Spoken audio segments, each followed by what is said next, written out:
adventure, got some Mary in my backpack. Abstract, thought I got some pen and paper. Fit the whiskey, coke, berry flapjacks.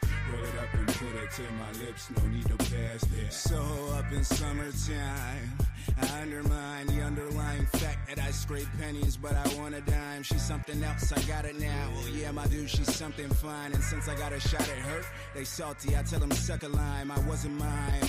Now I'm just clowning, trying to scrape a number. Smile after I take it from her. Copacetic today, but in 2 days disintegrate to bummers. I thought I won her over, but I just created blunders. The game I hate and love her. Thinking back to times of playing B because of breaking rubbers. I was a wild child and still extra. All these women still extra. I'm just trying to find an ill chick in a chill spectrum to make my broken heart feel better. Let the ship set sail off to adventure. Got some Mary in my backpack. Abstract, thought I got some pen and paper. Fit the whiskey, coke, berry flapjacks. Roll it up and put it to my lips, no need to pass that. Let the ship set sail off to adventure. Got some Mary in my backpack. Abstract, thought I got some pen and paper. Fit the whiskey, coke, berry flapjacks. Roll it up and put it to my lips, no need to pass that. Pass that. Pass that. Pass that. Pass that. Pass that.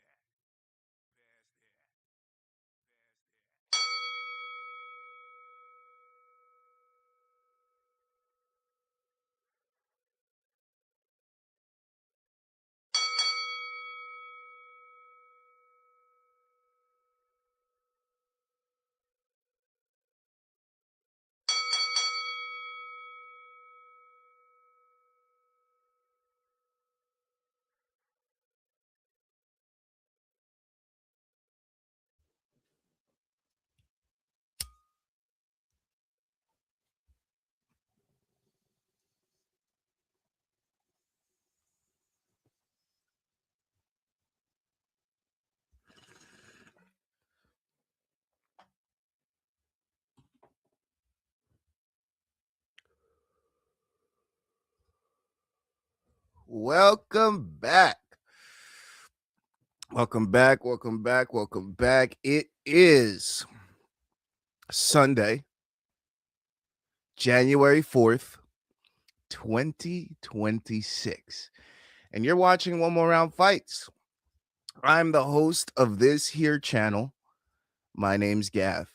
I do this shit every Friday, every Saturday, every Sunday. I give you guys MMA and boxing tips, picks, parlays, tricks, you know, all that shit, baby. All that. And as you know, we're trying to get ourselves to 750 subscribers. So if you haven't already, please scan that QR code right there. That'll subscribe you to the channel. Click that bell, hit that like button. That'll let you be notified when we go live. Okay. Don't forget to follow on socials. Let me get this off the screen. Don't forget to follow on socials. One More Round F8, One More Round Fights. Well, you know, you're watching here on the YouTube, so you should know where you're at there. But yeah, don't forget to follow on social. That's where we put out the terrible boxing parlays that don't hit, and that's where we put out the PFL parlays and UFC parlays and all that stuff. Please follow our other channels. Main Card Minute, One More Round Fights, baby. Main Card Minute. That's where we do the UFC watch-alongs. I think we'll next be live there January 24th. Long ways away, but this channel right here, this baby right here, yeah. We're going to be live every week for the next few weeks, doing some boxing stuff, doing some housekeeping, some cleaning up, all that types of stuff. So don't forget, scan the QR codes. That is Main Card Minute on your left, One More Round Fights on your right. You see that right there? You see that? That's what I'm talking about when I do that. All right, so scan those QR codes. Send your wins in to onemoreroundfights@gmail.com. I want to see how much you won. You're not going to send any this week. I know that. Cosmo Kramer, if you're listening, don't forget to send me your Addy where you want some items shipped for being the first member. I got to send you some stickers. I got to send you some pins. I got to send you a couple things of merch. No shirts yet, but those are on the way. Those are coming.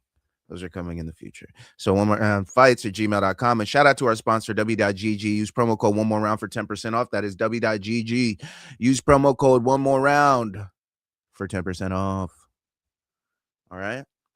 And that's enough for housekeeping. I just want to get things out of the way, make sure everything was touched on, make sure everything's going smoothly. Okay. But we got stuff to talk about. We have stuff to talk about. There's a lot. We'll start off with some MMA updates as we like to do, because I mean, if you're not up to date with what's going on, what are we even doing here, right? Like, I'm just giving you news of shit you already know. Like, what are we doing? So MMA updates. Here are the MMA updates in the combat fight sphere for anybody that wants to know. Arman Tsarukyan slammed Shara Bullet in their grappling match. If you don't already know, Arman Tsarukyan did pretty well in that match. And we had two UFC fighters currently, both ranked in their weight classes. I'm not sure if Shara's ranked, actually, but I know Arman is. And Arman got the better of him. Okay, so if you guys saw over social media, we saw Arman picking him up against the ropes, bringing him to the center of the ring and slamming Shara Bullet down. It looks like Arman was pretty dominant in that grappling bout. So shout out to Arman. He's trying to keep himself busy outside the lightweight division because they stay keeping my man down. Just giving everybody a title shot but Arman. It is what it is. It is what it is. That's our guy, though. Dominant is all hell. Shout out to Arman Tsarukyan. He's a fucking beast. Shout out to Shara Bullet for even taking the grappling match against somebody 2 weight classes lighter than him. So, yeah, shout out to both those guys. Demetrius Johnson flames the UFC for Lerone Murphy not getting the next title shot. I mean, his words, not mine. He said, not a sport. If this is the way we're conducting ourselves, not a sport. Wow. Harsh words from Demetrius Mighty Mouse Johnson, who, if you guys don't already know, was a UFC vet, a longtime UFC champion, second most title defenses, or most title defenses. I can't even remember at this point. I think he broke the record. So most title defenses, definitely at flyweight, and went on to win championship to become a champion there as well. But Demetrius Johnson not happy with the fact that Lerone Murphy didn't get a title shot, especially with the stellar record that Lerone Murphy has. I mean, guys like Diego Lopez getting a second title shot before an undefeated fighter like Lerone Murphy, who's been in the UFC for years, grinding his teeth. Yeah, I get Demetrius Johnson's gripes with that one. That one's kind of rough, especially for Murphy. I mean, just think of this. Murphy has been quoted this week saying that he thinks he never fights Volk. He thinks he never fights Volk. He thinks that Volk retires after this next fight with Diego Lopez and that he will never get to share the octagon with him. These are the precedents that the UFC is starting to put in line when they make people have their second title shots with one win after a loss of a title shot, and over guys that are undefeated, grinding their teeth, getting big knockout wins, by the way. Ask Aaron Pico how good Lerone Murphy is. So, yeah. Very tough. I know that we were all kind of confused to see Diego Lopez get a second shot. No knock on Diego. Diego's fantastic, fun fighter. He's going to make the fight interesting, just like he did the first one in the beginning. I mean, he did hurt Volk briefly there, but we're going to watch the same fight, probably more in the favor of Volk. And yeah, I understand why Demetrius Mighty Mouse Johnson's kind of pissed about it. I understand why Lerone Murphy's in the Tom Aspinall feels. You know, like what Tom Aspinall was feeling with John Jones. He's like, I guess I'm never going to get to fucking fight this guy. You know what I mean? Like, I just want to fight and nobody's letting me fight the guy. He's going to fight some fucking old guy. He's going to fight some guy that's already fought for a title. I completely understand where Lerone Murphy's coming from. He's in the Aspinall chair, but hey, man, just like Tom Aspinall, you just wait. You just bide that time. Your time will come. Your time will come, Lerone Murphy. You just keep racking up those wins, big dog. You just keep racking up those fucking wins, baby. Lazy in the chat, definitely not a sport, just reality TV. I feel that, Lazy. I mean, yeah, it doesn't feel like a sport at this point. Your wins, your merit, your record, the things you've done recently, those all should matter. If we're arguing, Lerone Murphy's win was his knockout was definitely better than Diego's. I know Diego's opponent was better. I know Diego's stakes were higher, but Diego's winning that fight already. Lerone Murphy was in a tight fight with Aaron Pico and pulled some shit out his ass and knocked him the fuck out. Feel me? It was a close one up until that. Arapica was damn near looking all right. And then it happened. So I gave Lerone Murphy the better knockout. I mean, Lerone Murphy is undefeated. Lerone Murphy has fought the best of the best at featherweight. So has Diego, but he already got a shot, like I was saying. So yeah, it's tough, man. It's tough. Sometimes contracts have to play into it. Sometimes location has to play into it. There's a lot of factors that we're not looking at that the UFC obviously has to look at: draw, market, all those things, timing. But I mean, sometimes there's a clear contender, and when they don't get a title shot, it is jarring to everyone. It's jarring to the MMA media. It's jarring to the UFC fighters. It's jarring to everyone involved because it's like, what? I know I'm not the only person that said what when Diego got his second shot over Lerone Murphy, over Evloev, over Aljamain Sterling, over all these other guys. I know I'm not the only one. All right. So don't call me crazy.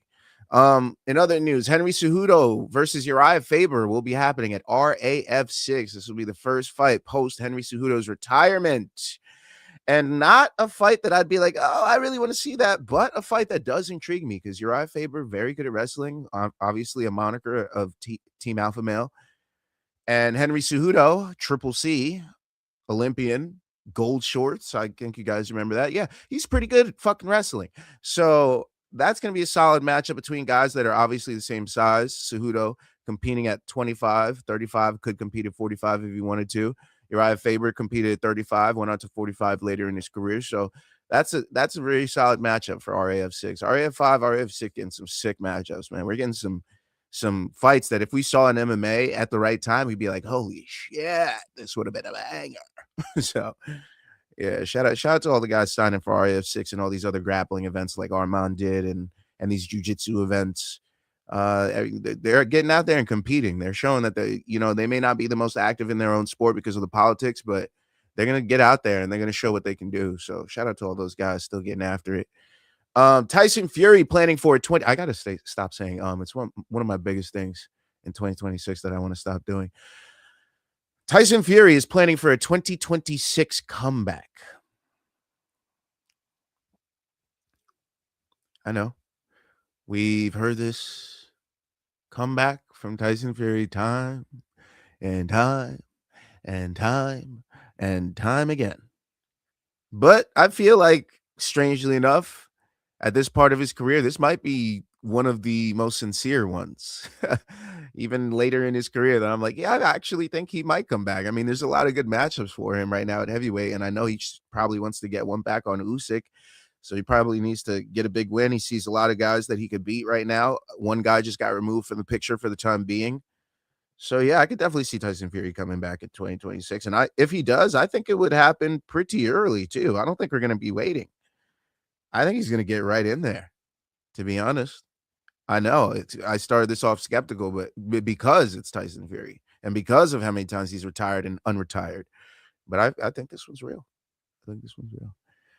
Michael Chandler is teasing McGregor fight at the White House, saying, quote unquote, he might be receiving a red, white, and blue ass whooping.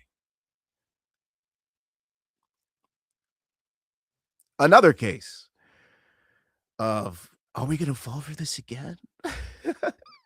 But yes, this again is one of the ones that I am less reluctant to pay attention to because of how McGregor is adamant about fighting at the White House, because of the opponent that Michael Chandler is. I mean, we have been setting this up for what, almost 3 years at this point.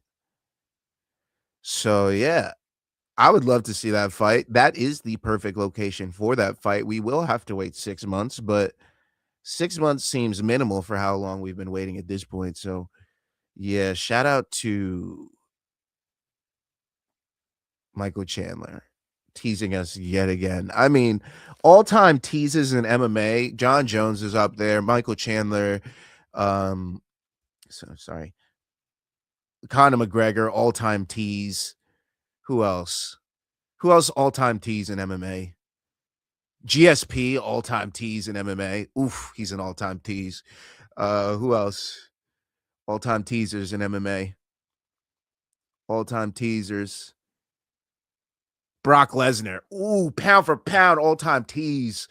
Brock Lesnar, all-time tease. All-time tease right there. What else? What we got? Any more all-time teasers? Ronda, all-time tease. Ronda, all-time tease in MMA. Just, I might come back. No, I'm not coming back. All-time tease. All-time. And I feel like that's it. I feel like those are, I might have nailed the all-time tease list, right? Luke in the house. Hey, what up, Luke? But yeah. And last but not least, Dominic Reyes versus Johnny Walker will be happening April 12th, 2026 at UFC 327. We got a 205 banger.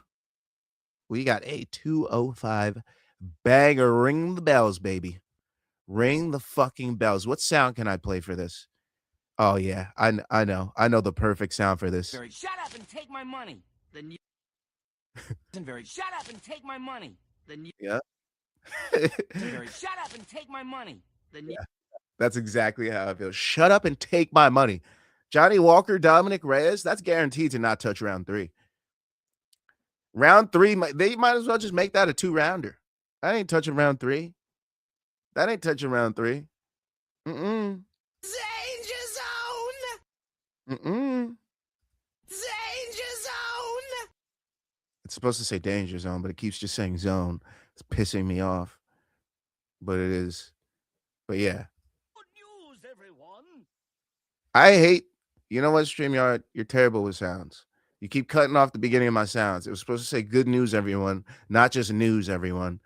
And oh, nice, lazy. Good one. Gina Carano and Zabit Magared Sharipov. Yes.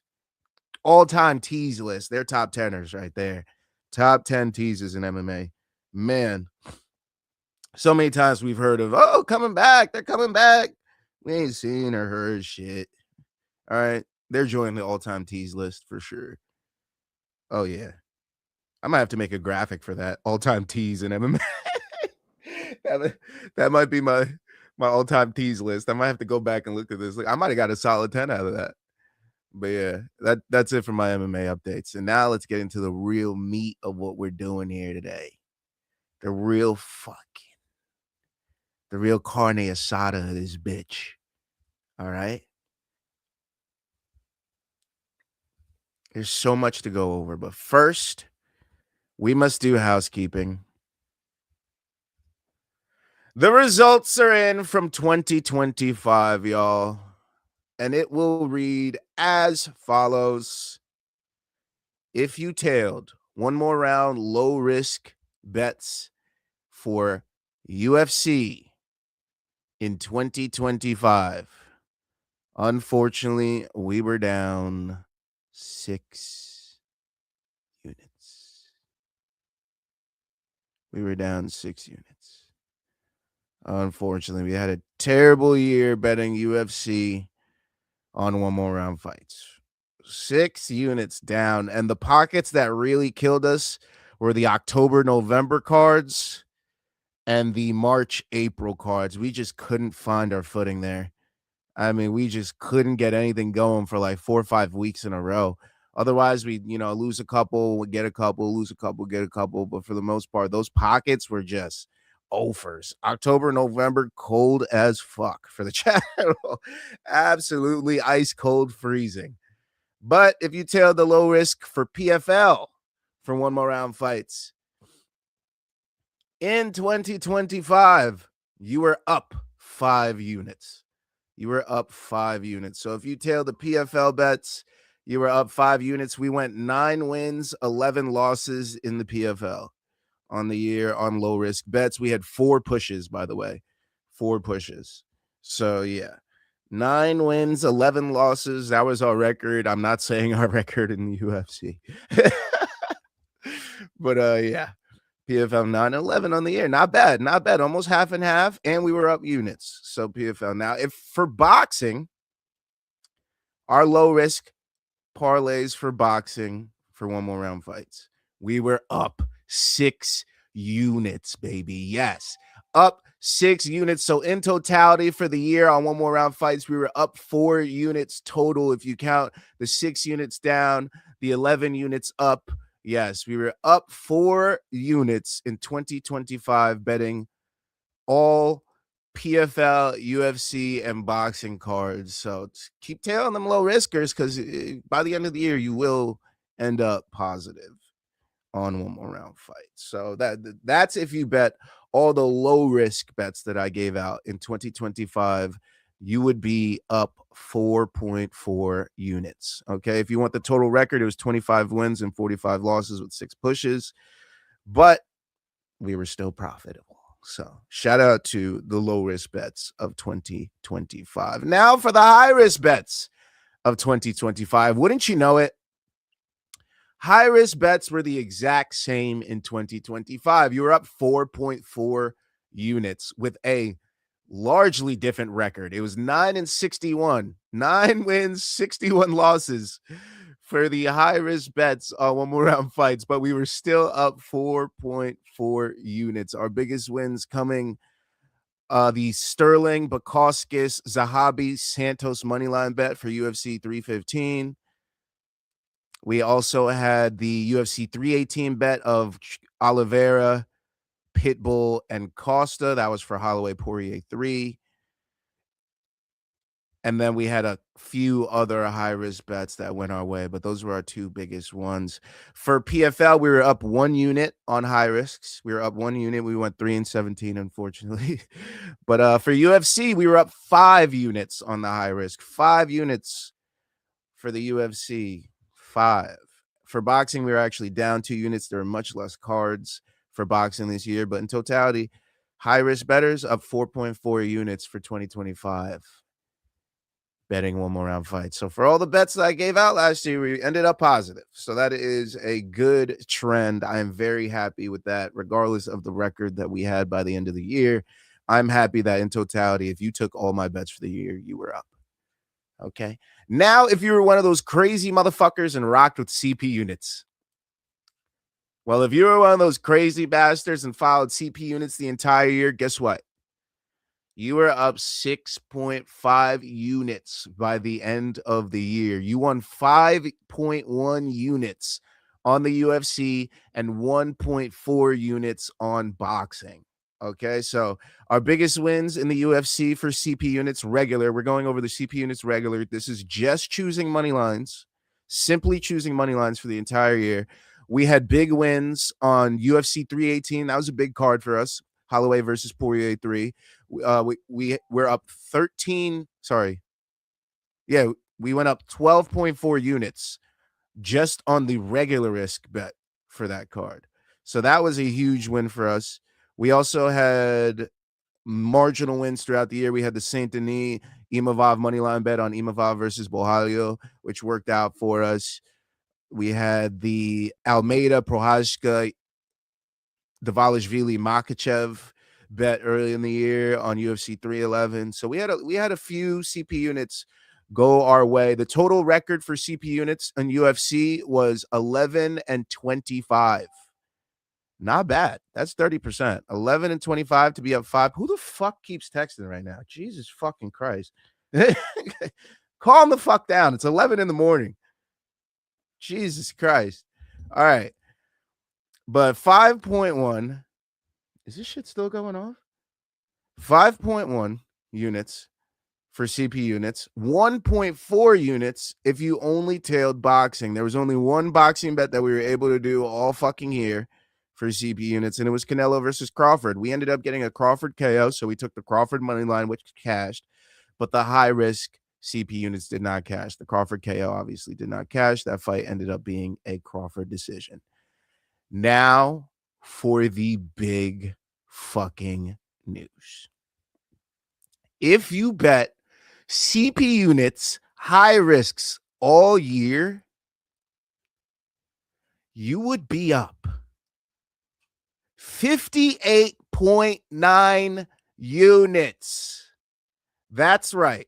If you bet the where, the who, and how all year for UFC and boxing following CP units on this channel. For the UFC, you'd be up $599 betting one unit. That means if you bet $10 all year, you'd be up $599 betting CP units on the UFC, betting high risk. Okay. And if you bet that in boxing, you'd be down $10 because, like I said, we lost the Canelo Crawford TKO. So we were 0-1 on boxing, 4-32 on UFC, and still up 58.9 units. $600 we were up just betting CP units all year on the UFC. That's crazy. And obviously it's higher than that because I don't only bet $10. So yeah, pretty big year on One More Round fights. Positive across the board. Very happy to have seen that by the end. I mean, we were down on the low risk, but our high risk brought it up.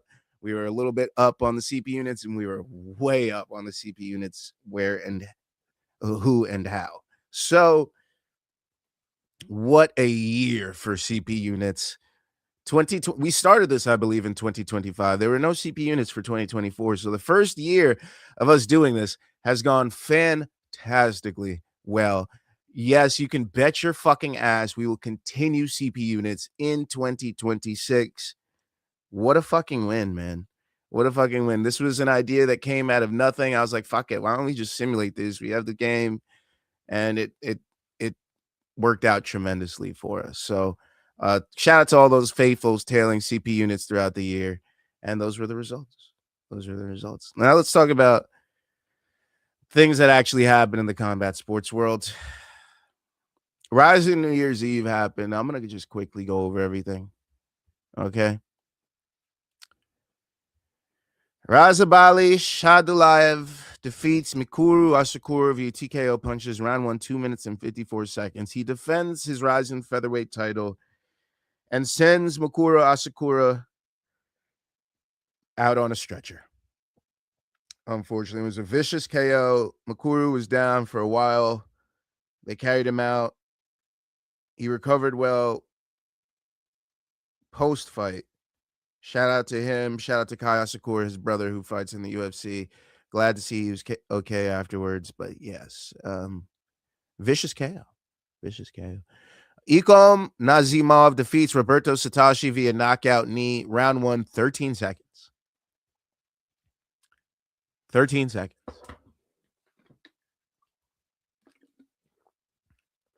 You heard that right? 13 seconds. Go ahead and watch that. Satoshi does what he tries to do. Get down to that knee. Wrap up some leg shit. Take it down. Try to submit you. Didn't work out this time. Got it Ben Askren. Got Ben Askren. So Nazimov wins the lightweight RIZIN title. Hiromasa Okikubo defeats Yuki Montoya via unanimous decision. He wins the vacant flyweight title. Shout out to Hiromasa Okikubo, man. Tough veteran, solid flyweight fighter, been around for a very long time. I told you guys he could get it done, and yes, he did. Shout out to him getting a unanimous decision win, and shout out to Danny Sabatello as well. He defeats Naoki Inoue via split decision. He wins the RIZIN bantamweight title. Shout out to him. I thought his grappling heavy style would be able to get the job done, and it seems that it was enough to get the job done. Danny Sabatello gets himself a title over in RIZIN. His brash style should do well over there. We've seen very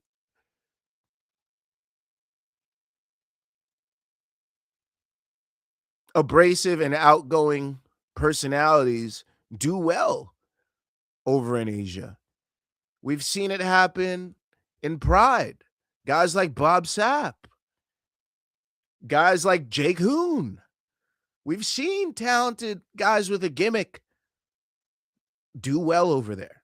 Danny Sabatello found himself a home over in RIZIN. I hope he stays there and carves himself out a nice career over there, because he's competed in all the promotions. Contender Series, Bellator, PFL. Was he in PFL? I think he was. RIZIN. One? I think he was in 1 too. Sabatello been everywhere, dog. So he's now champion in RIZIN. Shout out to him. Seiki Izawa defeats Reina Kuboto via submission. Guillotine choke round 2. 1 minute and 58 seconds. I told you that young girl gonna get it done, didn't I? Seiki Izawa gets the guillotine sub. What a freaking beast she is. What a freaking beast. She's got big GOAT aspirations. She has a lot of things on her mind. So I hope things go really well for her in her career, and she finds her way farther west at some point, because I'd love to see her talents move to South Beach. You feel me? Kleber Koik defeats Vugar Karama via unanimous decision. Ruya Fukuda defeats Tatsuya Ando via knockout strikes round 2, 3 minutes and 2 seconds. Kiyomo Akimoto defeats Suguru Knee via TKO, knee to the body, round 1, 3 minutes and 44 seconds. Kagisha Dotbeck defeats Yuta Kubo, ruled a no contest. Eye poke, round 1, 3 minutes and 15 seconds. Sorry. Makoto Takahashi defeats Hiroya Kondo via unanimous decision. Joshi Goto defeats Jose Shorty Torres via split decision. Unfortunately, the man just can't find a footing now. It's tough to see. Shout out to him, but it is what it is. Tatsuki Shina defeats Daichi Tomizawa via knockout punches. Round 2, 3 minutes and 22 seconds. Tatsuya Saka defeats Noah Bay via knockout head kick. Round 2, 32 seconds. That was one to go watch. Ryomo Shishimoto defeats Ryusei Ashizawa via submission armbar. Round 1, 25 seconds. And Enzo Masami defeats Yamazato. Yamazato defeats Yuri Suda via submission armbar. Round 1, 3 minutes and 15 seconds. That was a fucking war right there. I just battled my tongue throughout that. All right, let's move on to some boxing. Some boxing happened over the weekend. All-time great Amanda Serrano took on a short notice Reina Tellez, replacing Erica Cruz, which should have been a rematch, but Erica Cruz had to drop out of the bout, leaving Serrano without an opponent. Hand raise from Reina Tellez. I'll raise the boy. And she goes ahead and takes on Amanda Serrano. By the way, Amanda Serrano, 31 KOs over her career, going over Christy Canyon's knockout record, I believe. And tough task for Reina Tellez, but she was up for the challenge because she takes Amanda Serrano to a decision that Amanda Serrano wins in the end. Amanda Serrano defeats Reina Tellez via unanimous decision. The scorecards were 98-92, 97-93, 97-93. Amanda Serrano controlled the beginning of the bout using her power punches, going down to the body, hurting Reina Tellez, looking like Reina was ready to leave in the first 4 rounds of this fight. But she got back to that corner, listened to her corner's advice, stayed on her front foot, started to be more active, and started to land some shots on Amanda Serrano, even causing some swelling under the right eye of Amanda Serrano.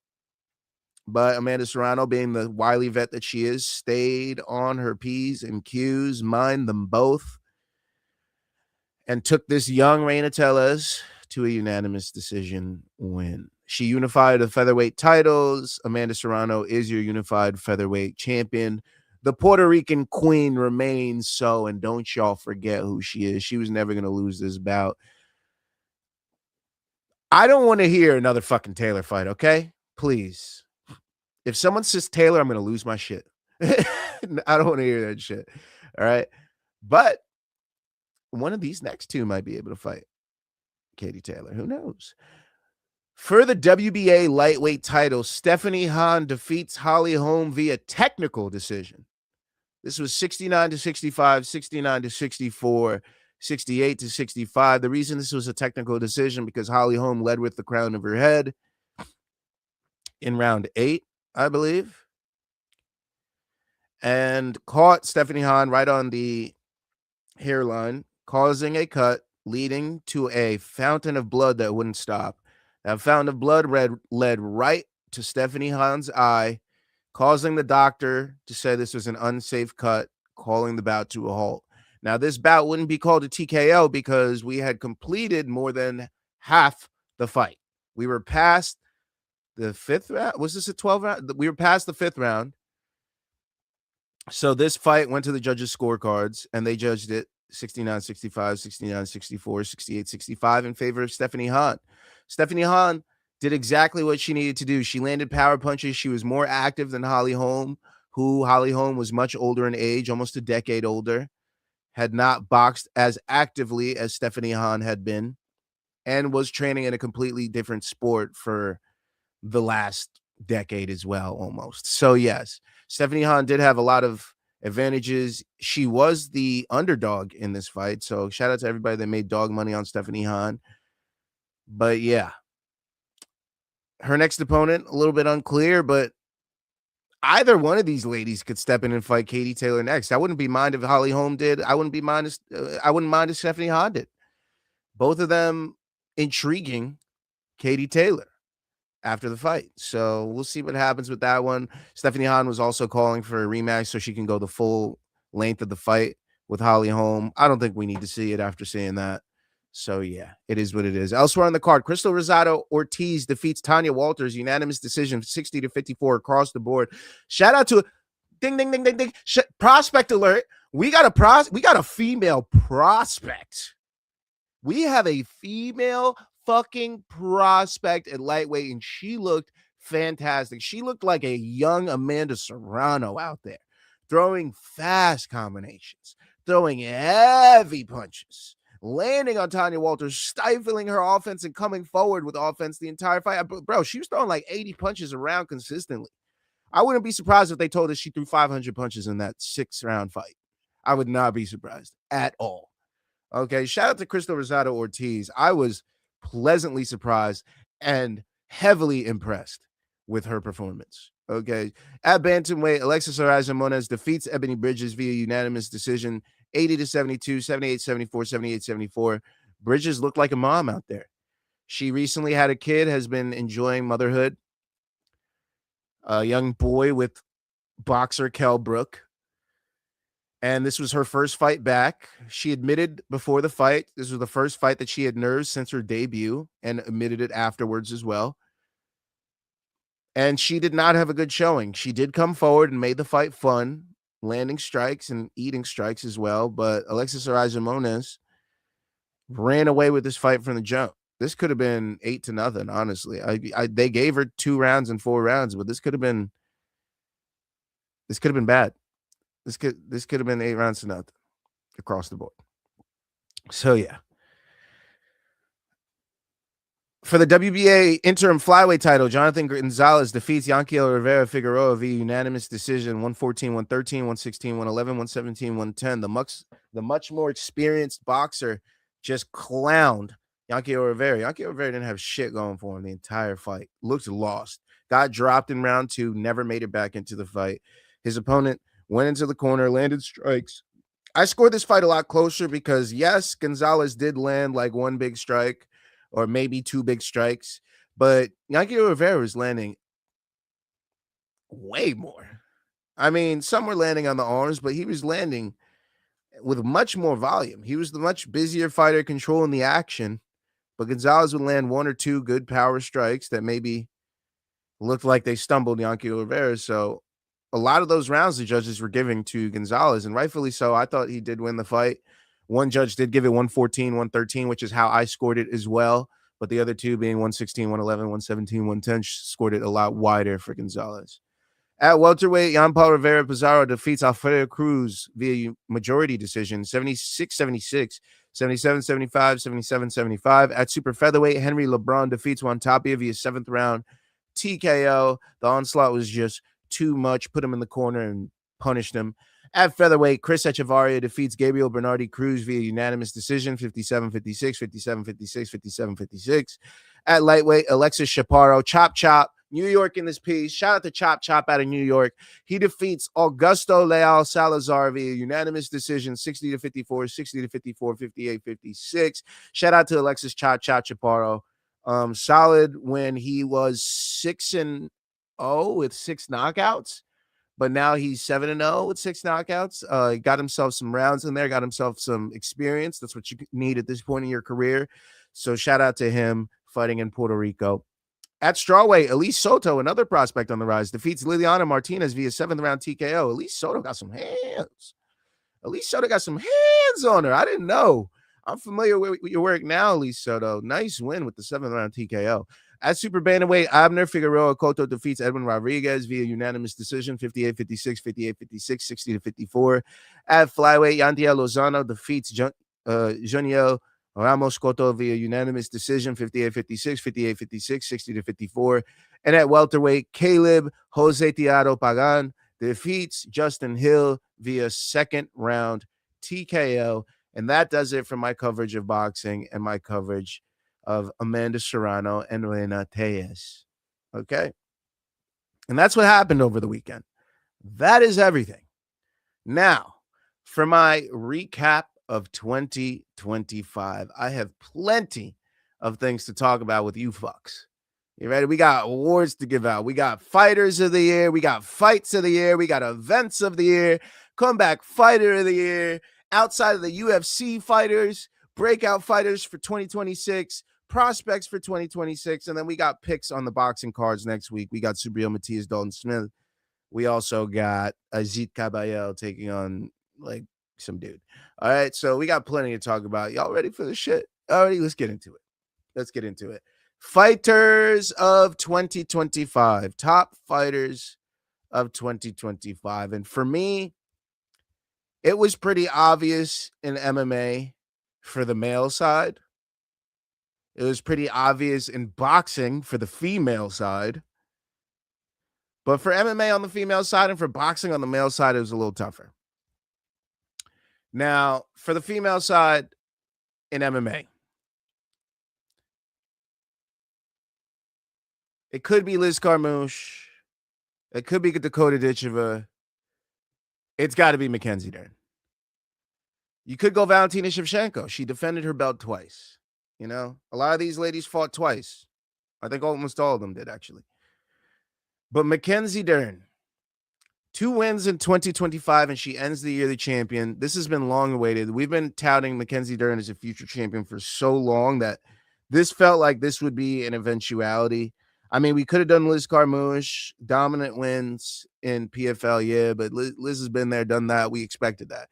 We could have done Dakota, you know, been there, done that. Her last win of the year was a decision. She broke her hand. It is what it is, right?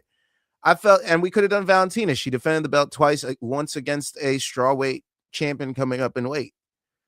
But it has to be Mackenzie Dern for me. It just has to be. I mean, it was just her year, in my opinion. She started the year off early. She got that win early. I believe she had a bout in the middle of the year that might have got canceled.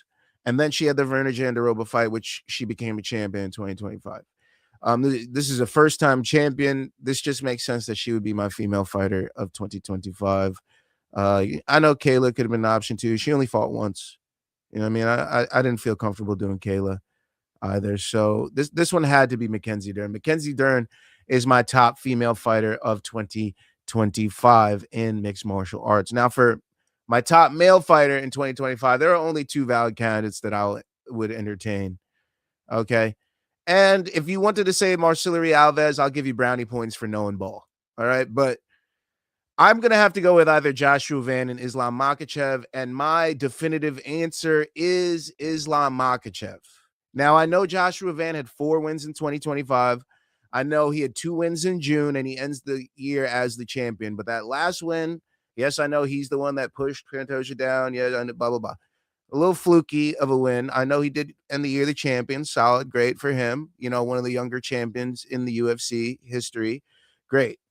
And yes, the wins over Brandon Royval, all these other guys in 2025. Yes. But we have to keep history in mind, especially when speaking of Islam motherfucking Makhachev.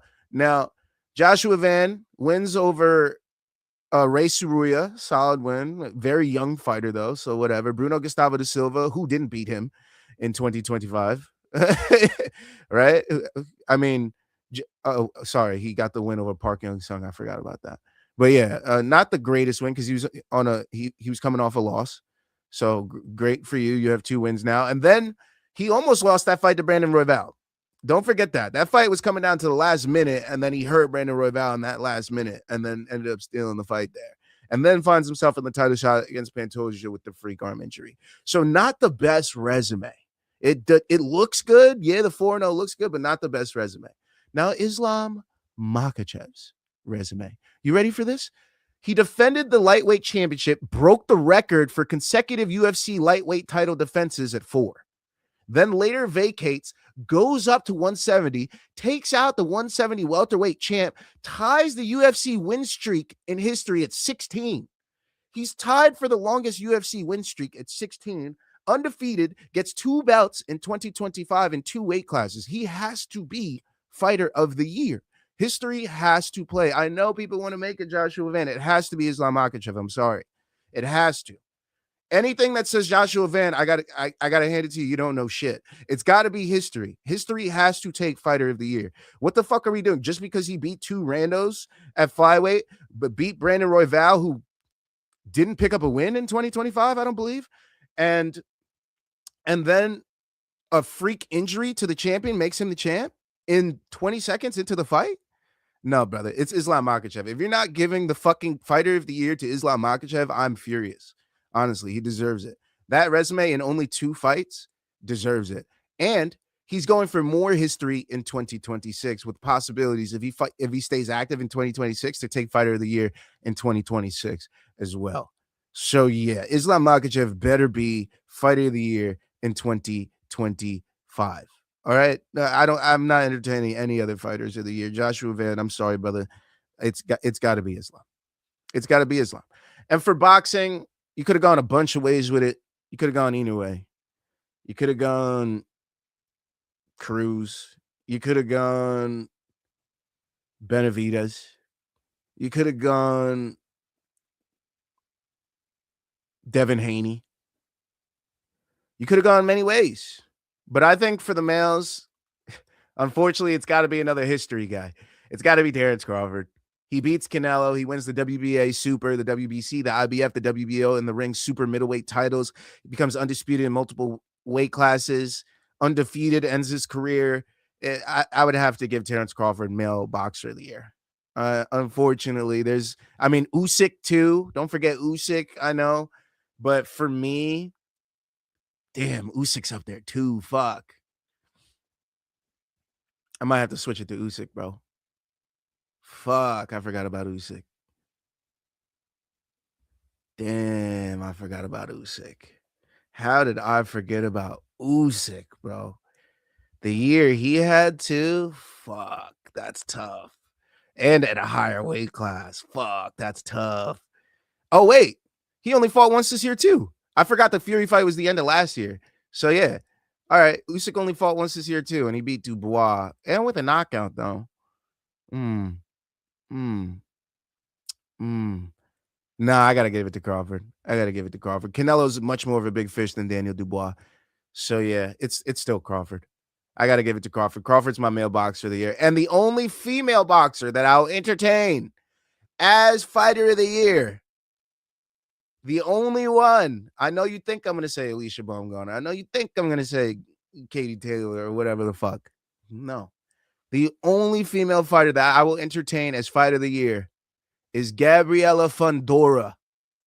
That's right. Gabby Fundora is the female boxer of the year, and it is no question. She was undisputed at flyweight. 2 knockouts for a female in boxing. 2 knockouts this year, both in round 7 against tough opponents. If Gabriela Fundora is not female boxer of the year, there is something massively wrong with the system. Massively wrong. Undisputed with knockouts, female boxer, marketable as all hell. Brother also boxes and is making waves as well. Gabby Fundora, female boxer of the year, no question. I'm sorry, Alicia. I'm sorry, anybody else. It's got to be Gabby. It's got to be Gabby. It just has to be. And those are my fighters, my top fighters of 2025.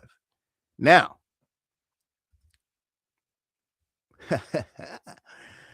top fights of 2025. Oh, yeah. Oh, yeah. This is in no particular order. I'm going to get the honorable mentions out the way in boxing. Because for me, boxing doesn't do it for me. So they're not going to be in my top 10, and they ain't going to make it up there. I'm sorry. It is what it is. It just ain't going to do it. And unfortunately, not too many PFL fights made it in there either. It was either a lot of landslides or a lot of dominant wins this year. So, not a lot of PFL bouts made it in either. But my honorable mentions, Chris Eubank Jr. versus Conor Benn 1. The first fight was really good. April 26th of 2025.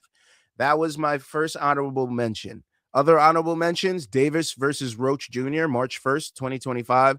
Lots of controversy in that fight. Lots of things happening. It was a close one. And then Inoue versus Cardenas. I believe Inoue got dropped in that one, comes back, wins the fight with a late KO. So shout out to Naoya Inoue. That was May 4th of 2025. So those are my honorable mentions for top fights of 2025. Obviously, we got to throw in Brandon Royval versus Joshua Van.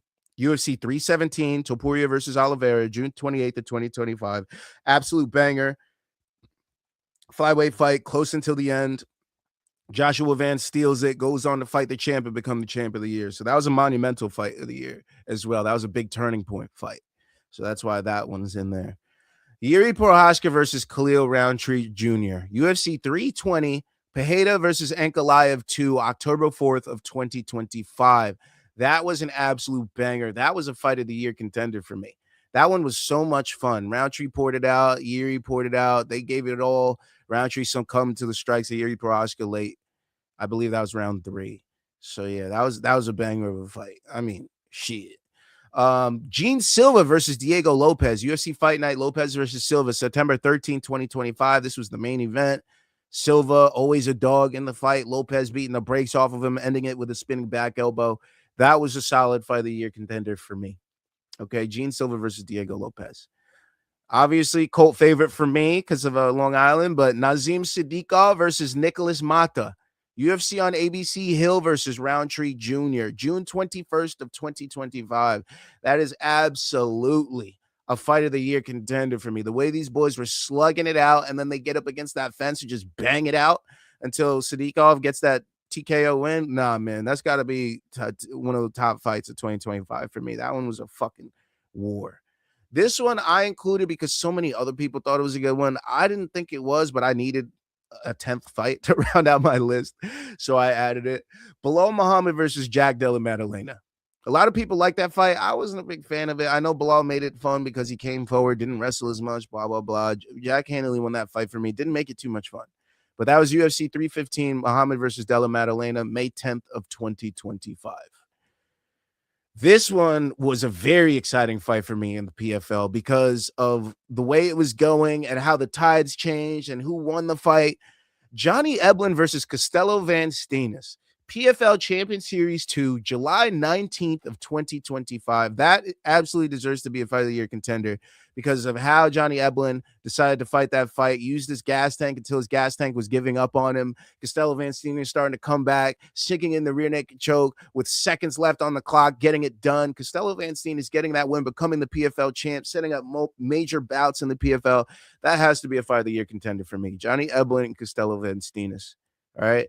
Mateusz Rebecki versus Ludovic Klein, UFC 321, Aspinall versus Gane, October 25th, 2025. This was a banger. That one, it deserves to be included on the list. It was going to be an honorable mention, and then I was like, nah, bro. At some point, you just got to be like, nah, that was a banger regardless of the stakes, regardless of the level of the fight. That one was a banger, man. That was a banger.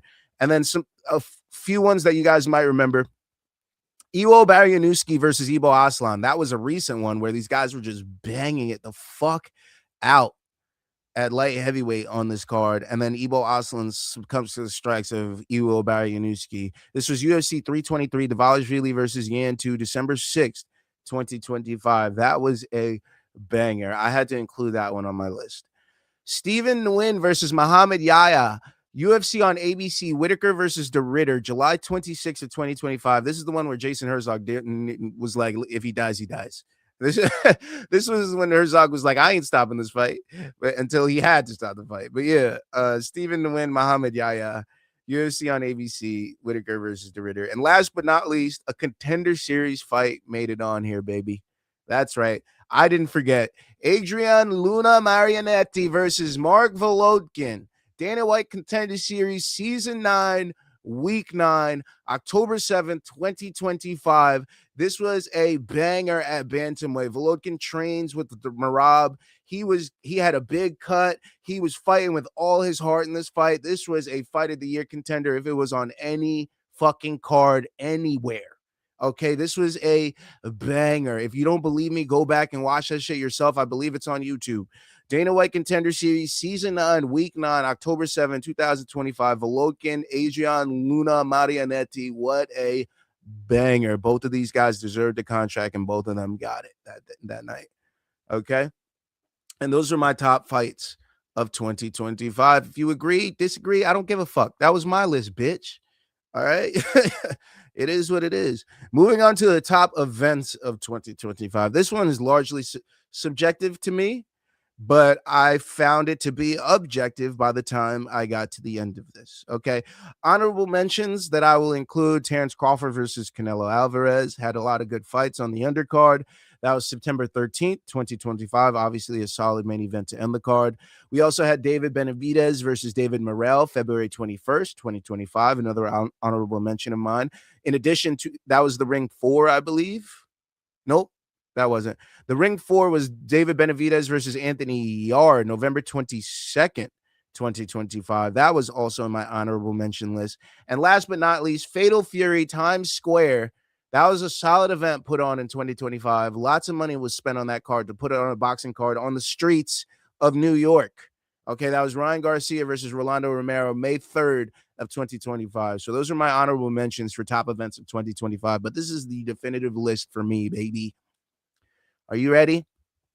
Let's start off with UFC 314, Volkanovski versus Lopez. Okay, this has to be one of the top cards of the year. I mean, just looking back at this card, the main event, Volkanovski gets hurt, goes on to win the fight. We had the Pimblett versus Chandler bout on this. Gene Silver versus Bryce Mitchell was on this. Dominic Reyes knocking out Nikita Krylov in round 1 was on this card. Julian Erosa knocking out Darren Elkins in round 1 was on this card. Dan Ige taking out Sean Woodson was on this card. You know, solid matchups. Oleksiejczyk, the younger brother of No, this was Michael. This is Michael Oleksiejczyk taking out Cedricus Dumas in round 1. This was a lot of good fights on this card. So UFC 314, Volkanovski versus Lopez makes my list for top cards of the year. Also, UFC 317, Topuria versus Oliveira makes my list. All right. I mean, you just think about that knockout punch already when you're thinking about Oliveira and Topuria. Then think about Pantoja choking out Kai Kara-France in a rematch. Joshua Van and Roy Val in a fight of the year contender was on that card. Probably the fight of the year, possibly. Gregory Rodriguez knocking out Jack Hermanson. Remember that? Fucking 5-starred him. Fucking Christ aired him. Well, Christ floored him, really. Yeah, Christ floored Jack Hermanson on that card. We had Jose Miguel Delgado taking out Hyder Emil with the knee and punch and elbows in round 1. We had T-Rex taking out Vladdy Claus in round 1. Jacoby Smith took out Nico Price by submission in round 2. Remember that? That was a banger of a card. So yeah, Topuria versus Charles Oliveira, UFC 317. That was June 28th of 2025. Volkanovski Lopez was April 12th of 2025. Another fight night that might be my card of the year. UFC Fight Night Imavov versus Bohalio, September 5th of 2025. Yeah, a fight night made card of the year. And do you know why? 11 finishes in 13 fights, and most of them were KOs. Yes, you heard that right. 11 finishes in 13 fights, people. The main event was a decision. Almost the entire main card was finishes. Benoit Saint Denis subbing Hoofy. Bodeskis KOing Paul Craig. Mason Jones KOing Bolagioki. Axel Sola KOing Reese McKee. Then the Gomes decision. Omar C KOing Brenson Ribeiro. Ante Delija KOing Marcin Tybura. Kyle Fernandez KOing Harry Hardwick. Sam Patterson KOing Trey Walters. Robert Brizic KOing Brad Tavares. Rinat Fakhretdinov KOing Andres Gustafsson. And Sam Hughes submitting Shauna Bannon. Yeah, 11 fights. Sorry, 13 fights, 11 finishes. That was my card of the year. Definitively, no questions, hands down, easiest decision of my life. Easiest decision of my life. That was my card of the year, bro. It was so much fun to watch. September 5th, 2025, Imavov versus Bohario. Also on the list, UFC 320, Pereira versus Ankalaev 2. That had to make the list. Multiple reasons. I mean, did you see that main event? I mean, everybody wanted it and everybody got it. So UFC 320 Ankalaev versus Pereira 2.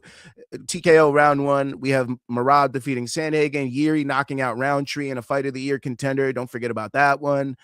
Yusuf Zalal subbing Josh Emmett. Joe Pyfer taking out Abus Magomedov. Teba Gautier knocking out Tristan Vines. Shabazian knocking out Andre Muniz. Ramiz Brahimai subbing Austin Vanderford on the Fight Pass prelims. Yeah, this was a solid card. So Pereira versus Ankalaev 2 made my list. That was UFC 320, October 4th of 2025. Also, UFC 322, Jack Della Maddalena versus Makhachev, November 15th of 2025. Solid card. We had some upsets on the card. We had some fun knockouts, knockout of the year contenders. I'm not doing knockouts and sub of the years. Those are too subjective for me. And I don't like to talk about how guys got fucking sent to hell too many times throughout the years. So, yeah. But yeah, just think about this card. I mean, Islam Makhachev making history at the top. Valentina Shevchenko blanking Zhang Wei Li, Michael Morales knocking out Sean Brady, Pradas knocking out Leon Edwards, Benoit Saint Denis knocking out Benil Dariush, Bo Nickel knocking out Adolfo Vieira, the Aaron Blanchfield sub over Tracy Cortez, Ethan Ewing upsetting Malcolm Wellmaker, Kyle Dawkins submitting Gerald Mearshart when he could have knocked him out. Sir Sakayev getting the late knockout in a fight he was probably losing to Eric McConaughey. Yeah, this was a solid card as well. So UFC, what was I saying? UFC 322, that Maddalena Makhachev. That was definitely one of the better cards of the year. And then we had some fight nights. We had UFC Fight Night Saryukin versus Hooker, November 22nd, 2025, 9 finishes in 14 fights. Another solid card. Wait. Oh, yeah. 9 finishes. Yeah, I mean, look at this card. Holy shit. I didn't realize this card was that solid. Saryukin subbing Dan Hooker in the main event. Volkan Ozdemir knocking out Alonzo Menefield. Orobai knocking out Hermanson. Damn, terrible year for Hermanson, huh? Waldo Cortez Acosta knocking out Shamil Gaziev. I believe he was eye poked and then nope, that was a different. I don't even remember, bro. There's so many. Oh, no, that was the short notice one. That was a 2 weeks notice fight. That's what that was. Kyoji Horiguchi taking out Ulanbekov. The Luke Riley knockout of Bogdan Grad was on that card. Almabayev subbing Perez. Yakayev subbing Sakaria.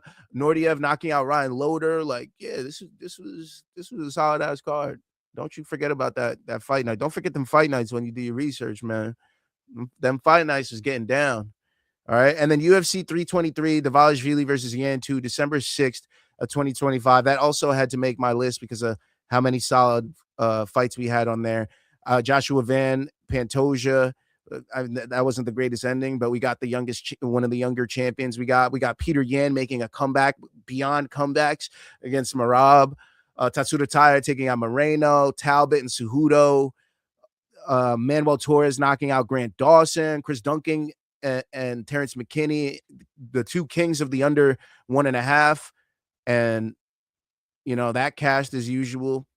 The Phariseum knockout of Nazim Sadiqov, Jalen Turner taking out Barbosa, Baryanuski and Ibo Aslan in a fantastic fight that only lasted 90 seconds, but it was a fucking fight of the year contender, I promise you. And yeah, Myron Santos knocking out Naimov. Like, that was also a good card. So don't forget about that. And then I got some PFL and ones for you. PFL 3. Yeah, that's right. PFL made it. PFL made my list and no regrets. PFL 3, April 18th of 2025. There were 6 finishes and 8 fights on this card, y'all. That's why it made my list. The entire main card were finishes, y'all. That's why it made my list. Aaron Jeffrey had a decision to start off the card, but then Brent Primus submits Vinicius Sansi. All right. Then we get Salvera blanking Mike Shipman. We go on to the main card. Alfie Davis spinning back elbow knockouts Clay Collard. JJ Wilson knocks out Mads Burnell in round 3 in a fight he was possibly losing. Dalton Rasta comes out and knocks out he subs Sadi Busi in round 2 with a Bravo choke. Gadzi Rabanov knocks out Mark DeCasey with punches in round 1, 32 seconds. And then Fabian Edwards absolutely knocks out Impa Kasanganov with punches in round 2. That's a card of the year for me. PFL put on a fantastic card there. I wanted to highlight the PFL. That was a great card from the PFL. Solid on them for putting that one together. That was one of their better cards of the year. They also had some solid PFL Mainas and some solid PFL Euros that nobody's talking about. But if you go ahead and watch my watch-alongs on them, you'll peep. All right. And last but not least, PFL 10, August 21st, 2025. This was a solid card as well. Not as many finishes, but still a lot of finishes on this card. How many finishes did we get out of this one? We had a couple of big finishes and some back-to-back banger fights on this card. I mean, let's just walk through it real quick. My boy Jean-Pierre St. Louis, Haiti in this motherfucker, getting a big win to start off the card. Josh Silveira, another big decision win. Then we had Sergey Bilosteny taking out Carl Williams in round 2 with a TKO. All right. We had Impa Kasanganov taking out Andrew Sanchez in a fight, PFL Fight of the Year contender. You know, because Kasanganov was losing rounds 1 and 2. Sanchez was winning round 3 until he got caught and then finished by Impa. Lazaro Dayron, similar situation, was kind of losing the fight to Bryce Meredith and then ends up TKOing Bryce Meredith in round 3. Okay, so 2 come from behind wins back-to-back. Then Alexi Pergandi gets the Bravo choke win over Ethan Goss to end the prelims. Then we go on to the main card, 3-fight main card, but still got 2 finishes out of it. Antonio Carlos Jr. beating the brakes off of Sullivan Cauley until he submits him with a rear naked choke. Then we got the Oleg Popov versus Alexander Romanov fight, which was a little weird. We had some nut shots in there. And then we have Fabian Edwards knocking out Dalton Rasta with a beautiful head kick. I mean, bruh, PFL 10 got to get its flowers too, man. PFL 10 got to get its flowers too. All right. I got to keep it a buck. I have to keep it a buck. All right. And last, but certainly not least, on my list of all the cards that I enjoyed over the year, 171, February 20th of 2025, 10 finishes in 13 fights on a star-studded card in Qatar. Okay? Peep this card real quick. If you know ball, you'll know. Okay? Hussein Salem knocking out Walter Collier by punch in round 1, 2 minutes and 25 seconds. Kay Rotolo in a catchweight fight submitting Vigna in round 1, 3 minutes and 4 seconds. Okay. Bibiano Fernandez defeating Kevin Belignon by split decision in a 3-round fight. Okay. Shamil Gasanov and Martin Nguyen fighting to a decision. Shamil Erdogan and Ong El Song ends by KO. Ong El Song gets KO'd in round 1, 28 seconds. At welterweight, Roberto Soldic knocks out Arslanyev in round 1, 1 minute and 55 seconds. Then John Haggerty gets in a war with Wei Rui for 5 rounds. And then Joshua Paccio defeats Jared Monkey God Brooks by TKO in round 2. That was a lot of finishes. I didn't even mention Jake Peacock TKOing Shinji Suzuki, Ayaka Miura taking out Fogat with a knee bar in round 1. Okay. Kadzayev taking out William Poles by TKO in round 1. There was 1, 2, 3, 4, 5, 6, 7, 8 first-round finishes on this card. 13 fights and 8 first-round finishes. That's one of the top events of the year. Okay? 171 in Qatar was one of the top events of the year. I will not accept any slander. And those are my top events of 2025. Now I got 3 categories left. Sorry, 4 categories left. And this one is really obvious. Comeback fighter of the year in 2025. And it's easy. Now, these guys, honorable mentions go to Kyoji Horiguchi coming back to the UFC, getting a big finish win. Kamaru Usman finally getting a big win at welterweight, inserting his name into the title picture. Neil Magny going 2-1 with 2 finishes this year after alternating his wins and losses, having, not the greatest runs at welterweight, getting finished by multiple contenders at welterweight. And then Edmund Shabazian coming back, getting a few wins at middleweight. I mean, those guys deserve to be talked about. in the comeback fight of the year conversation. But there's only 2 real names that deserve the award and 5 names that should be talked about. Okay. Now, Ramiz Brahimaj, 2-0, both finishes after alternating losses in the UFC. So shout out to Ramiz Brahimaj. Shout out to New York right there. I wanted to talk about him as well. You know, he was considered, but, you know, not enough on the resume to get that done. Yuri Prohashka was considered big time. 2 big KOs, Jamal Hill and Khalil Roundtree, reinserting his name back into the light heavyweight title picture in the UFC. He deserved to be talked about as well. Alex Poatan Pereira winning his belt back after losing it to the very same guy, Magomed Ankalaev. So shout out to him. He deserved to be talked about as well. But none of those guys deserved comeback fighter of the year in 2025. There's only 2 names. And the guy that's not going to win is Marceli Alvarez in the PFL. I mean, he wins the PFL after a long layoff. I believe it was like 3 years.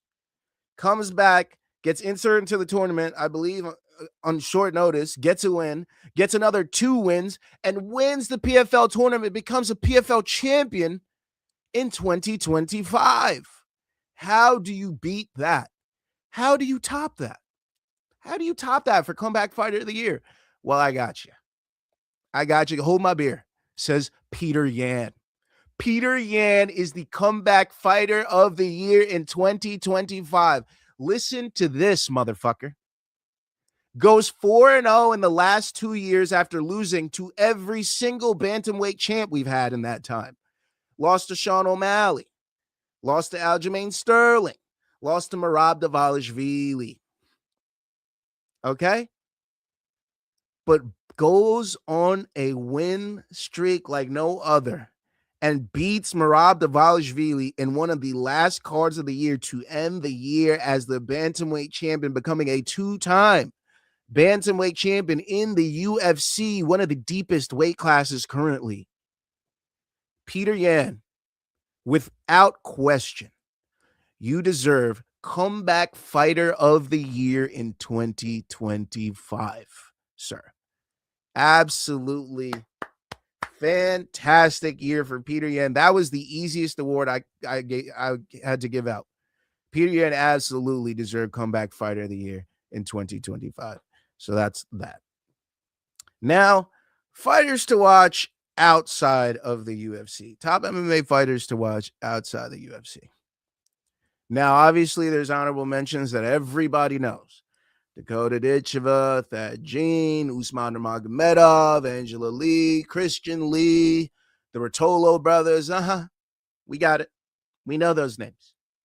I'm sure you know those names too. I'm going to give you the names that you may not know, and I'm going to start off with my boy. My guy, fan of the channel, friend of the show, Gustavo Oliveira. Go ahead and watch my man's highlight reel KOs in the PFL this year. He has multiple.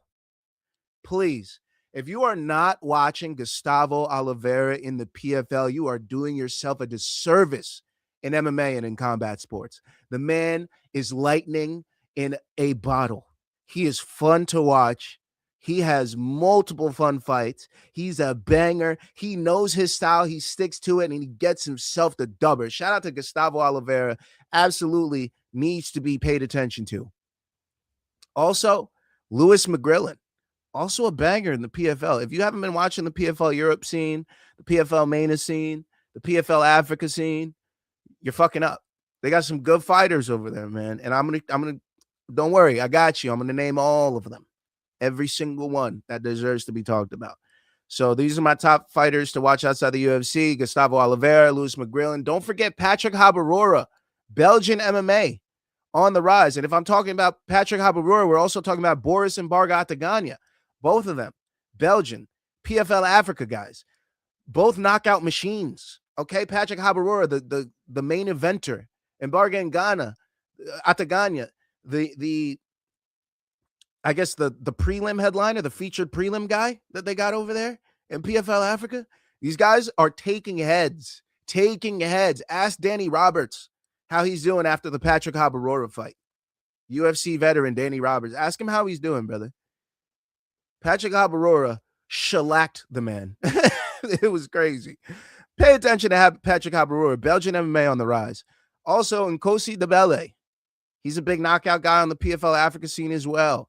Pay attention to him. If you don't know these names, get with it. Because when they're fighting someone, you're like, how the hell did this guy knock out this? I would be like, you should have been watching One More Round fights. I'll put you guys onto all these guys already. Okay? So, yeah, don't forget any of those names. Gustavo Oliveira, Luis McGrillen, Patrick Habarora, Nkosi Debele, Boris and Bargat Ganya. And over on the one side, Stamp Fairtex. I know that one's more a little obvious one. She's fun. She's got, she's social media, TikTok. She's one of those people. She's got those dances and fun songs she comes out to. Great personality. Stamp Fairtex. Obviously, pay attention to her. Seika Izawa. Okay, she's vicious on the ground. She's got solid submissions. Seika Izawa, don't forget about her over in one. Nabil Anan, long-ass kickboxer in one. Long as hell. Okay, Nabil Anan, watch out for him. He can knock some motherfuckers out with his frame, man. Yeah. Watch out for Nabil Anan. And obviously, we talked about him early. Roberto Saldich, he fought on the UFC Qatar card, I believe. UFC won 171 in Qatar, I believe. He fought on. Roberto Saldich, heavy-handed. He could be UFC bound in the future, who knows? But very heavy-handed, knocking fools out. Most famously known for knocking out or beating Dricus du Plessis. So, yeah. And then Yuya Wakamatsu. Do not forget about Yuya Wakamatsu doing big things in one, getting finishes in one. Yuya Wakamatsu should be paid attention to. These are all names. Gustavo Oliveira, Luis McGrillen, Patrick Habarora, Nkosi Debele, Boris and Bargat Ganya, Stamp Fairtex, Seika Izawa, Nabil Anan, so Roberto Saldich, Yuya Wakamatsu. These are names you should familiarize yourself with in 2026 outside of the UFC, because these people will be making waves. Okay? And those are in the bigger promotions. Obviously, there's guys you can talk about and fucking, Cage Warriors and all that other shit. That's not what we're here doing. We're top level right now. All right? Breakout Fighters of 2026. Okay, Breakout Fighters of 2026 to look out for. These are people that did big things in 2025, didn't quite make a name for themselves yet, but will absolutely be making a name for themselves in 2026 in the biggest way. First, I'd like to start off with Fatima Klein. Okay, big KO wins late. Also a dominant decision win over Angela Hill, in which she almost knocked her out at the end there with a spinning back fist. Shout out to Fatima Klein. She is one of my breakout fighters for 2026. She's looking to break out in 2026. She's going to have a good year. And if we're talking about the ladies, you might as well talk about Jillian Robertson as well. She had a couple missed fights in 2025, pullouts. She wasn't as active as she would like to be, but I'm looking for her to make a title run in 2026. I think it's her time now. If not 2026, early 2027. I think Jillian Robertson is going to be a breakout fighter in 2026. Also, Peyton Talbot announcing his splash on the scene with a big win over Henry Cejudo. Peyton Talbot, I look to him to make a big splash in 2026 with his pop culture, social media, all of that. He's the complete package, and I expect him to do big things in the UFC in 2026. Kevin Vallejos at featherweight. He had a big KO win over Giga Shikadze. Okay? Highlight reel. All right? I expect him to do big things. People are talking about him like he's the next Topuria. Guess what? That's his old weight class. Guess what? He's a pretty big dude. He might be able to move up in the future. Who knows? That could be a possible future fight. Who knows? I don't know. Who knows? But yeah, look for him to break out in 2026. Also, Farazim taking out my boy Nazim Siddiqov. He's been slowly racking up solid wins at lightweight. He's a French fighter. French fighters on the rise right now. Cyril Gane, Nasruddin Imavov, Farazim. There was another guy that I'm blanking right now. But yeah, Taylor Lapilus. These guys are on the rise. Bo Nickel. Huge KO of Adolfo Vieira. I know Bo Nickel had a terrible regression in 2025, but at the end of it, this man pulled it right back, and he's looking to make himself have a huge 2026, because that knockout of Adolfo Vieira at UFC 322, Makhachev Della Maddalena, that has a lot of people itching to see what Bo Nickel does next, me included. So shout out to Bo Nickel. I hope for him to have a huge 2026. Also, Walter Walker at heavyweight. I mean, heel hook legend. 3-0 in 2025. All heel hooks. I almost made him fighter of the year. 3 heel hooks, 3 fights in 2025. Oh, my Lord. Walter Walker. I'm excited for what can happen for you in 2026. Can it get better than that? Can it? Also, Killian Salkild, 3-0 with 2 huge KOs in 2025. I'm excited for him to break out in 2026 at lightweight. Lightweight, right? Unless he's welterweight. But yeah, Killian Salkild, he's going to be a problem. He's going to be a problem. And last couple names, but not least, Yaroslav Amosov. He was a Bellator champ, win over Neil Magny. He's going to have a solid year, as well as John Pork, baby. I didn't forget Chanko, John Pork, viral sensation, Magomed Zainikov, in the corner, in the camp, I should say, of Islam Makhachev. Okay? He's going to have a big 2026. People love John Pork, Chanko. They love this motherfucker. And some honorable mentions, Gabriel Bonfim, Steve Garcia, Waldo Cortez Acosta. These guys making waves. They should be breaking out in 2026 with the things that they did at the end of 2025 and the people that they beat. But they're, a little less. I'm feeling a little less optimistic about those guys than I am about the names that I just listed. So those were some honorable mentions. But yeah, those are my breakout fighters for 2026. And last but not least, only in heavyweight, says Infrared. And last but not, he was referring to the heel hooks by Walter Walker. My top prospects for 2026, people to pay attention to in 2026, people that should have some good matchups and that we are going to be betting to win just because their trajectories look fantastic to us. All right. First up, and the only female that made my list, and rightfully so, because there's not a lot of female prospects out there right now. Shi Ming. We didn't forget about you, baby girl. Shi Ming. Remember that Xiaonan versus Baby Shark card? Remember that?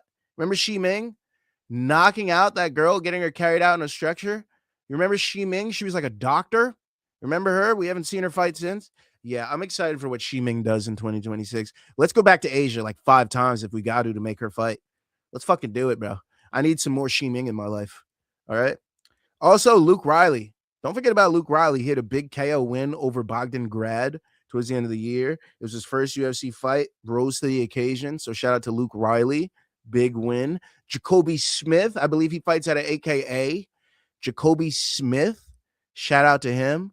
Getting a couple big wins throughout the year. Myron Santos getting that huge KO win over Muhammad Naimov towards the end of the year there. So shout out to Myron Santos. We've been on Myron Santos. Fighter Spotlight done on Myron Santos, one of our favorite fighters. So shout out to Myron Santos. Tough champion, tough finalist and winner, Myron Santos. Umar C. Don't forget about Umar C. He's in the shadows. I believe he trains out to... Actually, no, I'm thinking of somebody else. Umar C. Robert Brejcik, new UFC signing. Robert Brejcik, I believe he's Polish. Jacob Wicklax, training partner of Joanna Jacek when she was still, training. She might still be training with him these days. I don't know if she just gets active by going to the gym and shit. But Jacob Wicklax, don't forget about Jacob Wicklax. He had a big win. Who'd he beat? Was it Patchy Mix? Who was it? It was somebody, some other prospect, but Wicklax won. Ethan Ewing. Huge upset win over Malcolm Wellmaker. Ethan Ewing, he's somebody we're going to keep an eye on in 2026. With his style on short notice doing that to Malcolm Wellmaker, I can't wait to see what he does on a full camp and who he fights. That's going to be fun. So Ethan Ewing, I'm excited for what he does. And then I had to throw some heavyweight boys in the mix. Josh Hokett with his knockouts, his dominance with the wrestling. I'm excited for what he does in 2026 as a prospect. And Steven Asplund. If you don't know who I'm talking about, he does the titty dance. He asked Dana if he could lick his toes. He set the record at heavyweight for strikes in a 3-round fight. Steven Asplund. I'm excited for what he does in 2026 as well. Honorable mentions on this list: Axel Sola, Sam Patterson, the ginger with some hands. Shout out to Sam Patterson.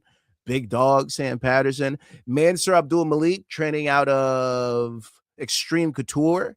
Mansour Abdul Malik, training with Eric Nixick. So I'm excited for what he does in 2026. He might be out of that prospect range now, though. And then obviously Bangsir Sisakayev. I'm excited for what he does in 2026. And that's it. Those are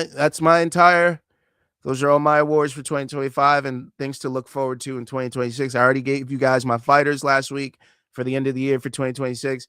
At featherweight, I'm kind of liking the Lerone Murphy champ at the end of the year. Like I said, I like the Englishmen to be the champs, and I like the Russians to be the champs. So I like Lerone Murphy. I like Paddy Pimblett. I like Aspinall, as well as I like Chimaev, Imavov, Nurmagomedov, and Makachev. I know I was missing. Did I say Imavov? I said Imavov and Chimaev. All right, yeah. Yeah, so you guys already know my bets for that. Women's atomweight would be dope. Shi Ming would feast. She really would. She really would, because she does look like she carries some weight up at strawweight, I believe they have her fighting at. So, like, bruh. I mean, this Paramount era, if there was an era that we could see new belts happen, I feel like it would be the Paramount era, where they need to churn some shit out constantly. You know, and they're like, fuck it, let's just make a couple more champions. Let's get an atomweight, and let's bring back women's featherweight, and let's bring let's split fucking light heavyweight into 2 weight classes and make ourselves a cruiserweight or some shit. You know what I mean? Like, this era would be the era where I would be like, yo, I wouldn't mind more weight classes right now. Might get a little watered down if it isn't already. Last but not least, before I get up out of here,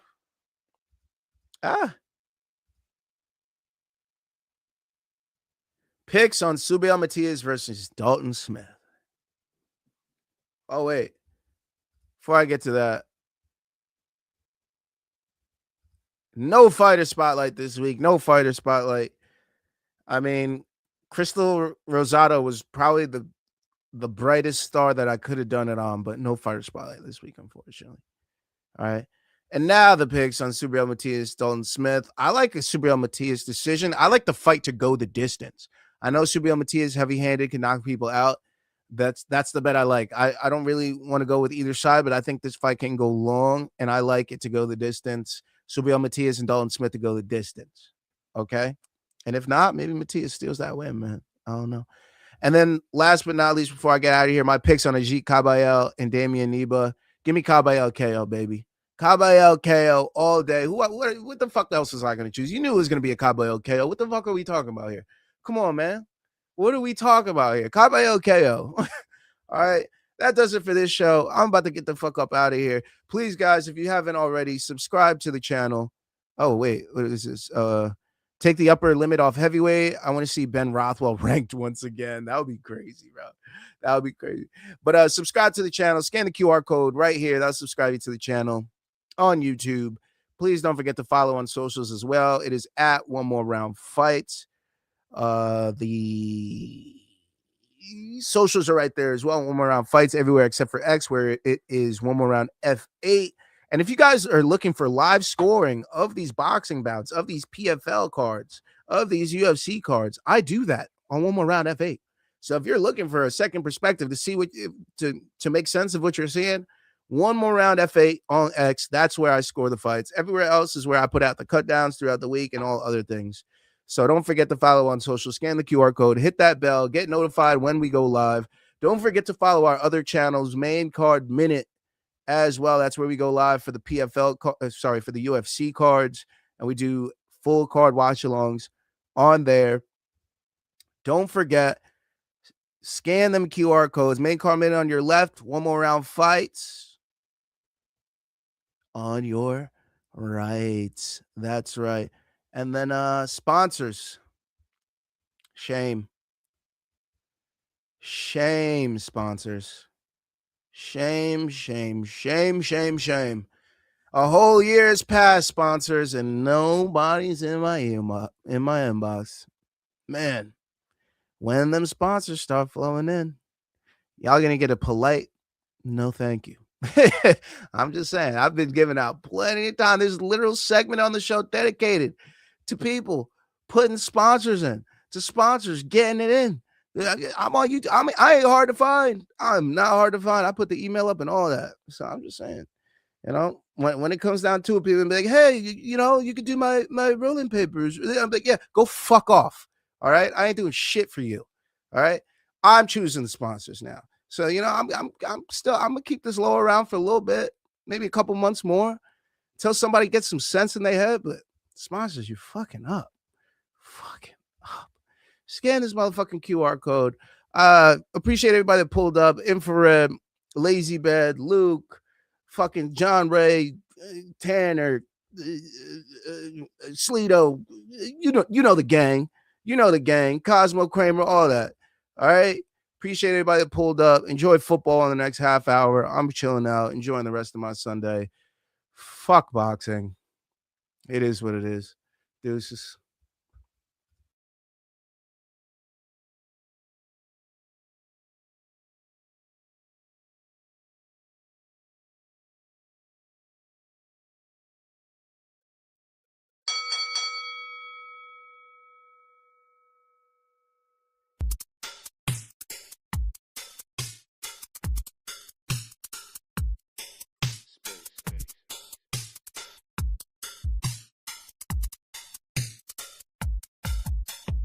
Meteor crashing in that earth. How my flow is hard since I was born. It's about time you notice. Smoke the bomb flower now. No, it's not the lotus. Cannabis, sativa, indica, whatever's growing.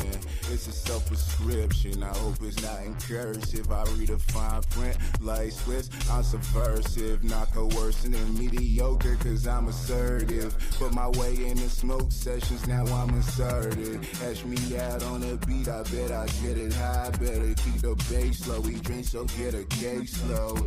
But my eyes real low like Janae Mary Jane, Mila J, 3 sons and 3 a day. Rolling on my women in my white sheets. High, I don't care if any lowlights even like me. Why? I'm too crazy and indifferent to use Visine. I'm often spacing, tripping till this ain't a pipe dream. Bye.